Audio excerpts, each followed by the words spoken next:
You're not under arrest. You're free to walk out whenever you want. I've been doing this job a long time. I know how this works. Then why do I feel like you already know something? Officer, you're not under arrest. For several seconds, she said nothing. The woman sitting across from the two detectives had spent more than 2 decades wearing a badge. She had questioned suspects in rooms like this. She had watched people become nervous when the questions changed. She had learned how silence could make someone talk and how a simple question could sometimes reveal more than an accusation. So she knew what an interrogation looked like, and this she kept telling herself wasn't one. Then I can leave, she finally asked. One of the detectives nodded toward the door. You're free to leave whenever you want, she looked at the door. Then back at them, this is crazy. Her voice was calm, but something underneath it had changed. The detectives noticed it. I mean, seriously, she continued. You bring me in here. Start asking me about something that happened years ago and then tell me I'm free to leave. No one is stopping you. That should have reassured her. Instead, it made the room feel colder. She shifted in her chair. For decades, she had worked beside officers who were trained to notice things other people missed. She had attended briefings, walked into crime scenes, read reports, and listened as detectives put together pieces of stories that suspects believed would never connect. She knew the job. She believed she understood the people sitting across from her, but that was exactly what made this moment so dangerous. Because she didn't know what they knew. You said my name came up in a case, she said. What case? One detective opened a folder. The other didn't say a word. That silence bothered her more than the folder. A homicide investigation, the detective finally said. Her expression tightened. A homicide. Yes, why would my name come up in a homicide investigation? That, he replied carefully, is what we're trying to understand. She gave a short, uneasy laugh. I've been a cop for most of my adult life. I've worked cases. I've known victims. I've known witnesses. People mention police officers' names all the time. That's true, so what exactly are you asking me? The detective looked down at the file again. Right now, we're just talking. Just talking, she had used those exact words herself. Thousands of suspects across America have probably heard some version of them. We're just talking to help us understand, clear something up for us. Sometimes those words mean exactly what they sound like. And sometimes the person asking already knows far more than they're saying. She leaned back and crossed her arms. I know how this works. The detective looked at her. I know how investigations work, she repeated. So if you're trying to make me a suspect, you should just say it? No one said you were a suspect, but you're asking me about a homicide. Yes, and you brought me into a room instead of asking me at my desk, yes. She stared at him. For the first time, she wasn't looking at fellow officers. She was studying them, their body language, their pauses. The way one detective watched her while the other asked the questions. And slowly, the confidence she had walked into the room with began to change. What she couldn't see was the larger picture. This wasn't about whether detectives had enough reason to start looking at her. That decision had already been made. This was about watching. What happened when a woman who understood police investigations began realizing that the investigation might be looking back at her? Outside that room, the world had changed over the years. Cases once considered impossible to solve could now be reopened. Old evidence could speak. A sample collected decades earlier could reveal what witnesses never knew, what memories had forgotten, and what a badge could never permanently hide. And for the detective sitting across from her, the most important question was no longer whether the truth existed. It was whether she would realize how close they already were to it. She glanced at the door again, then back at the detectives. If I'm free to leave, she said slowly, why do I feel like neither of you expects me to? If you believe justice should apply to everyone equally, whether someone wears a uniform or not, subscribe and join our community. Share this story with someone who believes the truth can stay buried forever. Because sometimes the evidence waits patiently for the world to finally catch up. She had spent enough years in law enforcement to recognize when a room changed. At first, she had walked in expecting a conversation between colleagues. Maybe an old case had resurfaced. Maybe a witness had remembered her name. Maybe someone from her past had mentioned her during an interview. After all, when you spend decades in policing, your name can end up in more reports and stories than you could ever remember. But now the questions were becoming more specific. Too specific, the detectives weren't asking about her career. They were asking about people, dates, places, conversations. That had happened so long ago that she had to stop and search through memories she hadn't thought about in years. Look, she said, trying to keep her voice steady. I've been doing this job for a long time. One of the detectives nodded. We know, and I've sat in this kind of room before. We know that too. She paused for a woman who had spent decades protecting communities. Those three words landed differently than she expected. We know. She had entered law enforcement believing in the meaning behind the badge. The long nights, the difficult calls, the moments when officers arrived at scenes where families were experiencing the worst day of their lives. She had worked beside men and women who had missed birthdays, holidays, and family dinners because someone somewhere needed help.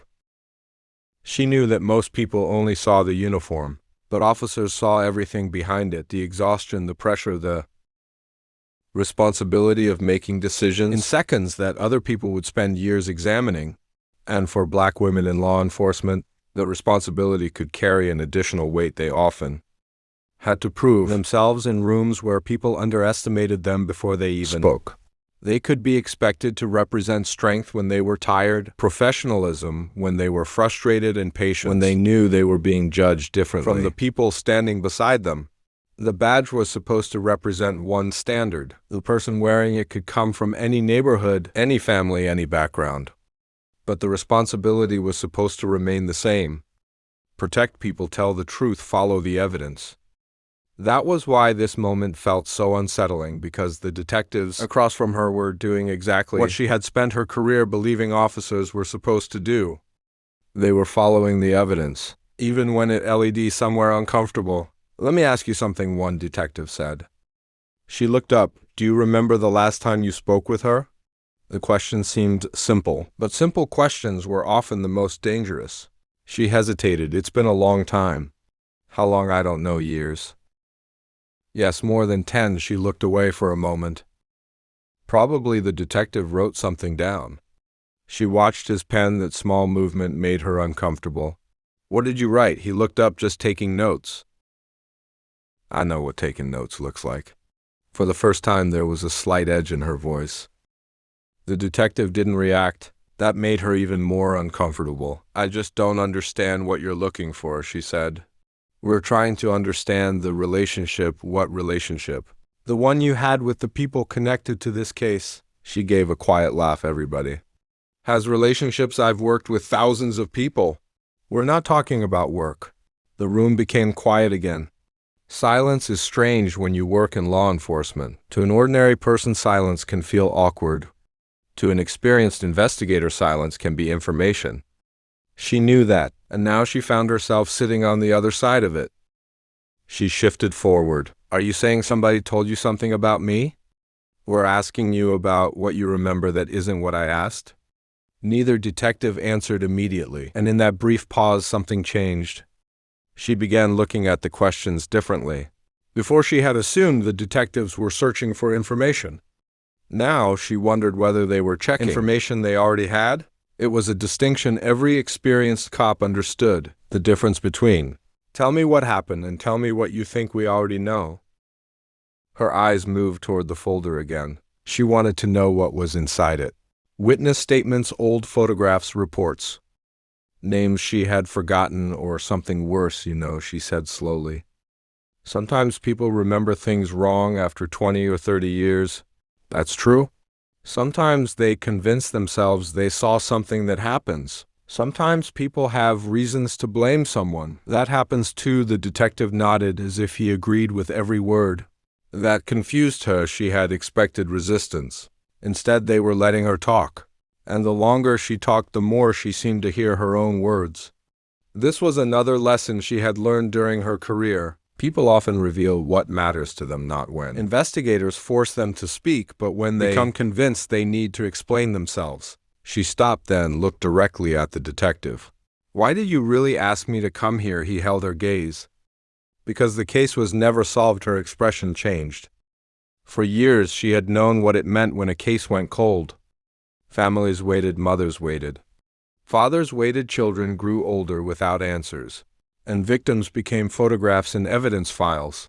But good detectives understood something important. Cold cases were not necessarily dead cases. Sometimes, the truth simply outlived the technology available to find it. Sometimes an overlooked detail remained hidden until someone looked again, and sometimes justice moved slowly, not because it had forgotten, but because it was still waiting for the one piece that could finally make the entire story impossible to deny the detective. Closed the folder, but kept his hand resting on top of it. "That's why we're here," he said. She stared at him, then, "Why are you asking me?" Neither detective answered right away. And somewhere beneath the confidence she had carried into that room, a new feeling began to take shape. Not fear, not yet something closer to the realization that for the first time in decades, she might not understand what was happening around her at all. The detective leaned forward slightly. "Let's go back to the beginning," he said. In this time, when she started searching her memory for an answer, she could no longer ignore the question quietly forming in the back of her mind. What exactly had they found? For years, the case had existed in the quiet corners of a police archive, the kind of case every department remembers. A file that had once been urgent, a victim whose family had once expected answers within days. Detectives had followed leads, interviewed witnesses, collected evidence, and searched for the one person who could explain what happened. Then the call slowed, the leads disappeared, witnesses moved away. Memories changed, and eventually, the case became one more unanswered question waiting inside a box. But evidence does not forget the way people do. It doesn't grow older and decide to change its story. It doesn't become nervous when someone asks the wrong question. Sometimes it simply waits. That was the difference technology would eventually make. Years after the original investigation, a new generation of detectives began looking through the case again. Some of them had never met the original investigators. Some had never known the victim, but they understood something that every good detective carries with them. A case may grow cold, but the responsibility to search for the truth does not disappear. They went back through the evidence, old reports, photographs, witness statements, names that had not been spoken inside the department for years. And then they found something that had been collected long ago and preserved without anyone knowing whether it would ever matter. A biological trace, small, easy to overlook, almost forgotten. When the evidence was first collected, the science needed to fully understand. It either did not exist or could not provide the answers investigators needed at the time. The case remained a mystery. But years past, technology changed. DNA science became more precise. And suddenly, something that had once been silent had the potential to speak. The evidence was sent for testing. No one in the department wanted to jump to conclusions experienced. Investigators understood how dangerous assumptions could be. Evidence had to be tested. Results had to be verified. Procedures had to be followed. Because justice was not supposed to be built on rumors, reputations, race, friendships, or the uniform someone wore. It was supposed to be built on facts. And when the results finally came back, the room reportedly became very quiet. The profile did not lead investigators toward an unknown stranger. It did not lead to a name already sitting at the top of an old suspect listed LED somewhere much closer. Someone connected to the world of law enforcement, someone who understood investigations, someone who knew how evidence was collected, someone who had spent years working beside officers whose responsibility was to uncover the truth. That discovery created a difficult question for the detectives. How do you investigate one of your own? The answer mattered. Because a badge cannot be treated as proof of innocence, but neither can suspicion become proof of guilt. The same standards that protect every person must apply to every person. That principle is especially important for Black women and other women in law enforcement who have often had to fight to earn respect in institutions where they were sometimes judged before their work was even considered. Real equality means refusing to protect someone because of a uniform, but it also means refusing to condemn someone because of assumptions. The evidence had to speak for itself. So investigators continued carefully. They checked timelines, reviewed old records, compared statements, revisited evidence that had been sitting untouched for years, and every step brought them closer to one conclusion. By the time the woman sitting in the interview room was asked to explain her connection to the old case, detectives were no longer beginning an investigation. They were filling in the final gaps. She didn't know that. She believed they were asking questions because they needed information. She believed the detectives were trying to determine whether she might somehow be connected. But outside that room, investigators had already spent countless hours searching for the answer, and the evidence had pointed them in a direction they never expected. DNA had changed everything for decades. She had worked beside the people whose job was to identify suspects. She had understood their methods. She had trusted her knowledge of the system, and perhaps she believed that if there had ever been anything connecting her to that old case, someone would have discovered it long ago. But science does not care how much time has passed. It does not care about rank. It does not care who people expect to be guilty. It simply compares what is there with what was left behind. Back inside the interview room, she was still watching the detectives, still studying their expressions, still trying to understand why the questions seemed to be closing in around the same forgotten part of her life. Then one detective reached for another folder. He placed it on the table. She looked at it, and for the first time, the confidence in her face began to fade. Because sometimes the most powerful lesson in a story like this is not about how long someone can hide from the truth. It is about how long the truth can wait. Good police work is not always dramatic. Sometimes it is years of patience, careful review, new technology, and investigators who refuse to give up on victims, whose voices can no longer speak for themselves. And that responsibility belongs to every good officer, every detective, and every person who believes that justice must protect communities fairly, including Black women whose voices, experiences, and service deserve the same respect, dignity, and commitment to truth as anyone else's. So now we want to hear from you. What do you think was going through her mind when she realized the detectives might already know more than they were telling her? Do you believe DNA evidence is the greatest tool ever created for solving cold cases? Or do you think there are still dangers when investigators rely too heavily on science? And most importantly, what story should we bring you next? Do you want another shocking cold case, a police interrogation, where the suspect doesn't realize the evidence is already in investigators' hands, or a powerful story involving a Black woman who fought for justice when everyone believed she had no chance? Leave your answer in the comments below. We read what you say, and your comments help shape the stories this community explores next. If this story made you stop and think, share it with someone who loves real investigations, powerful twists, and the moment the truth finally catches up.